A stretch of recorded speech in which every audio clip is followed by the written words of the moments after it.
De volta com o Papo Mãe.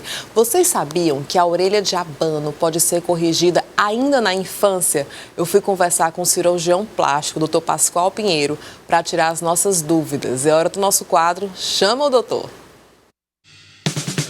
Chama o Doutor. Um carinho da Crescer Vacinas. Proteção para todas as idades. Sim, mamães, nós sabemos, muitas vezes nossos filhotes que apresentam a orelha de abano, ou orelha em abano, doutor Pascoal está aqui. Já é esse nome, doutor Pascoal? Estou falando certo? É orelha em abano? Orelha em abano, ou o nome científico é orelha protusa, tem esse nome bonito. E aí as crianças algumas vezes acabam sofrendo bullying na escola por conta disso. É possível operar em criança, doutor Pascoal? E deve ser operada em criança. A questão é o seguinte, Aline, a orelha da gente, ela não para de crescer.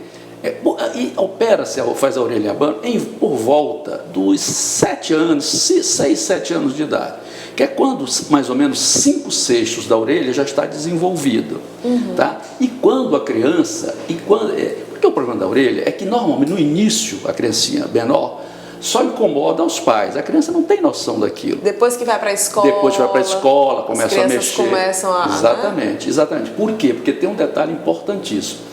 A cartilagem, porque o que a gente faz a cirurgia? A cirurgia é toda feita pela parte de trás das orelhas, porque a orelha ela tem uma série de circunvoluções, a orelha normal do ser humano. Certo. Então, tem umas estruturas chamadas hélice, antihélice, que elas não são formadas. Você pode ver que a orelha em abano é apagado, essas estruturas da orelha, elas são apagadas. E o que é chato que eu te falei? É que a cartilagem tem memória. Então, aquela cartilagem, ela está ali, digamos, há 5 anos, 6 anos, você pode fazer no adulto, você pode fazer com qualquer idade. Sim. Digamos que ela tem 10 anos naquela posição. Então, a tendência dela, o cirurgião faz a cirurgia, coloca ela no lugar, mas ela tem que ser imobilizada ali. E o que você faz? Para haver essa imobilização, a necessidade do paciente operado usar uma faixa, tipo aquelas faixas de jogador de tênis, jogador de vôlei, aquela faixa. Essa faixa ela é usada em torno de 6 semanas, 1 mês e meio. Tá?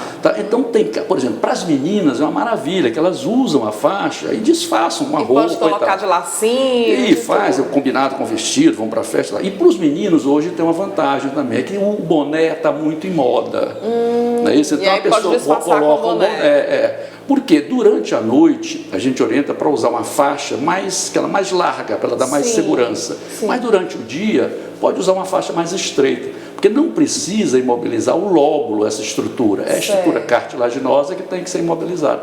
Dor, doutor, tem? Não dói. Cirurgia plástica, básica, falando bem assim, é só lipoaspiração que é desconforto. Desconforto é dor. As outras normalmente não dói, não. São cirurgias que são... Agora, claro, a não ser que você vai fazer um troço que não tem nada a ver. Porque algumas vezes a mãe pode ter medo assim, nossa, meu filho ele é muito agitado, então se ele for precisar ter repouso, por exemplo, eu não vou conseguir. Pode voltar à escola por quanto tempo? O problema é esse, depende muito da idade. As meninas, por exemplo, elas são mais dóceis, mais fáceis. Os meninos são mais atirados e tal. Tá aí, mamães, muito obrigada, doutor Pascoal. Mais dicas, então. Então, tá na dúvida, o filhote tá sofrendo bullying? Então, vem aqui conversar com o doutor Pascoal, como cirurgião plástico, que, sem dúvida nenhuma, com a cirurgia plástica dá para resolver. Chama o doutor. Um carinho da Crescer Vacinas. Proteção para todas as idades. Falar em doutor em Crescer Vacinas, eu quero mandar um recado para as mamães de Picos e região. Eu tenho uma notícia ótima para vocês. A Crescer Vacinas abriu as portas lá no Piauí Shopping, aí em Picos. Então já pode levar o filhote e a família inteira para atualizar a caderneta de vacinação. E você conta com o mesmo profissionalismo aqui da Matriz, aí em Picos, com todo o conforto de vacinar o seu filho aí no Piauí Shopping. A família inteira protegida com a Crescer Vacinas, agora em Picos. Afinal de contas, a Crescer é proteção para todas as idades. Vamos voltar então a falar agora com as nossas especialistas sobre educação financeira. Já tenho aqui algumas publicações, essa aqui que eu já adorei, ó, Mesada. Não é só dinheiro. Gostei muito dessa aqui, gente. Você já leu essa publicação? Mesada não é só dinheiro. Dica ótima para as mamães. Esse aqui também, quanto custa uma vaca? Adorei esse título. Quanto custa uma vaca? Que já dá para ajudar também papais e mamães. Esse aqui que é a terapia financeira. também. Então, assim, várias publicações para ajudar papais e mamães na hora de definir, na hora de lidar com essa situação, né? Aqui, ó. Ter dinheiro não tem segredo. Então, muita coisa boa aqui, diquinhas para vocês já saberem mais, atualizarem mais sobre o assunto. Vamos continuar então com as nossas cartelinhas, com as nossas dúvidas. Qual o próximo? Doações. Gente, eu sempre tive essa dúvida. Algumas vezes, por exemplo, meu filho quer um brinquedo e aí, assim, a gente deve chegar e dizer assim, olha, você só vai ganhar esse brinquedo se você pegar um que você já tem e fizer uma doação e der para alguém. Isso é certo? Podemos fazer isso? Não dessa maneira. Não precisa fazer isso, colocar a criança nessa situação. Ah, você só vai receber se você doar. Mas você pode usar um método, né, que no livro Mesada ensina, que é o método da troca.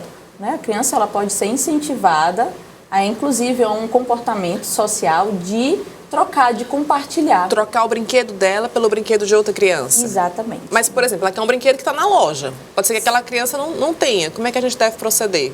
Pronto. A criança, ela precisa começar... Não faz a criança doar. Se ela quiser fazer essa doação, bem. Ótimo. Se ela não quiser, a gente não pode forçar esse comportamento na criança. Até porque ela vai achar que doação é uma coisa ruim, né? Exatamente. Mas quando a criança está querendo um novo brinquedo, trabalhe com ela a mesada, a semanada. Olha, filho, eu já te dei a semanada. Então, vamos administrar esse dinheiro. Você tem que tirar para aquilo que você precisa, para as suas necessidades básicas, comprar o seu bombom, mas você também precisa colocar no seu sonho. Então, atrela a criança sempre ao sonho, ao objetivo dela, para que ela possa realizar esse novo brinquedo, ou quando você decidir realmente doar para a criança, né? Entendi. Você falou num ponto muito importante, que é o nosso próximo tópico aqui. Vamos chamar, por favor. O que a mesada não deve cobrir? Por exemplo, material escolar. É uma obrigação dos pais. A gente vai usar a mesada da criança para comprar material escolar? Não, né? Não. Comida? Não. Não supermercado. Não supermercado. Desde que seja algo da criança. A criança, eu quero comprar aquilo, eu gosto daquilo. Tipo que a mamãezinha falou no primeiro bloco. Quer uma coisa extra. Né? Isso, uma coisa extra, porque aquele dinheiro é dela. Então, aquela criança vai administrar o que ela pode comprar com aquilo ali. Então, se é um lanche extra, se é uma pizza, se é uma casquinha, como foi colocado, aí sim a criança pode ser incentivada a fazer isso. Mas essas questões de o lanche de da todos escola. os dias... Lanche da escola. Isso. Não entra, né? Não, material escolar são obrigações que demandam dos pais e não das crianças. Então, a gente sempre faz essa orientação, que, como ela falou, esse dinheiro que vai ser colocado no cofrinho, ou na mesada, ou na semanada, ele tem que ter um objetivo. Então, a criança também vai ter que aprender a lidar com as frustrações, com gastei, me arrependi, deveria ter poupado mais. Então, é dessa forma que a gente orienta que seja a mesada e a semanada. E essas questões que ficam por conta dos pais, material escolar, merenda do dia a dia, porque às vezes pode acontecer também da criança deixar de lanchar para poder juntar dinheiro para comprar algo que ela queira. Né? Então, acontece muito isso. Entendi. Doutora Josi, a senhora é psicóloga clínica e escolar. Já aconteceu, já atendeu algum caso de crianças?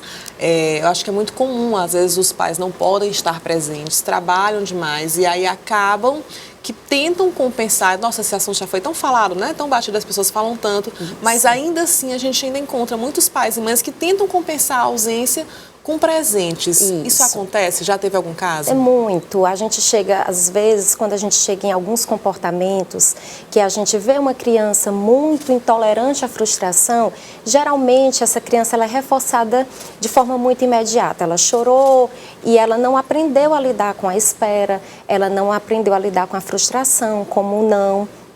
Então, a criança ela passa a vir de um repertório de várias intolerâncias. Então, às vezes, os pais, no primeiro, eu quero isso, e aí como uma forma, às vezes, de compensação, e às vezes da própria intolerância dos pais em lidar com aquela situação de choro, de estresse naquele momento, uma inabilidade, aí o pai reforça ou dá de forma imediata. Porque, assim, vamos combinar. Quando a criança chora, vem à tona duas situações. Você quer resolver aquilo. Às vezes você está sem paciência, você passou o dia cansado, a criança está chorando. Meu amigo, às vezes pega, resolve o problema que não deixa de ser, não a mais barata, mas a mais fácil de ser resolvida. E muitas vezes também tem isso. A criança fica tão feliz ganhando aquilo ali que a gente fica feliz também em dar aquele presente para a criança. Mas eu lembro que eu vi até uma imagem, a criança chorando, ela já cheia de brinquedos, não sei se a nossa produção já trouxe aí. E aí ela fala, o que você ainda quer ganhar? O que você ainda precisa? Ele fala, não. A criança precisa de não, às vezes, também. Vocês concordam com isso? E isso, a criança ela precisa aprender a esperar, que nada acontece de forma imediata. Isso é super importante para o repertório da vida adulta. Né? Porque o mundo não acontece da forma que a gente quer.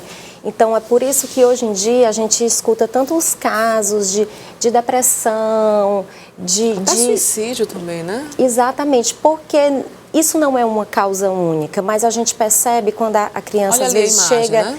A gente chega na clínica, a gente chega, quando essa criança chega na clínica, a gente percebe que às vezes ela vem de um repertório de comportamento de muita intolerância à frustração, de muito imediatismo para atender aquela demanda. É lindo ver a criança quando ela ganha alguma coisa, que ela fica feliz, que ela abre aquele sorriso, mas isso não pode ser uma fonte única de felicidade. Sim. Então, a criança esperar também, como antigamente a gente fazia, Nossa, né? Que a gente não tinha todos esses brinquedos, talvez a gente ganhava... E a gente foi tão feliz, né? A gente ganhava no Dia das Crianças, aniversário e Natal.